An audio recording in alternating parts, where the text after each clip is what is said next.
Hi guys, bali ito na yung ating part 5 ng ating ligo sa dam. So bali ito, ano na kami dyan, nagpalamig ulit.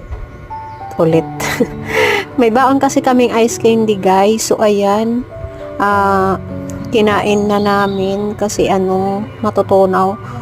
Pero hindi naman siya talaga na matutunaw kasi may dala kaming, anong tawag dyan, yung tumbler na pwede siya sa mainit at saka sa malamig. So doon ko nilagay yung yung ice candy. Kasi itong ligo namin is wala siya sa plano, guys. Ano lang namin 'yan, kumbaga bigla ang plano. So hindi kami ready. Kung ano lang yung madala namin sa bahay, yun lang yung nadala namin.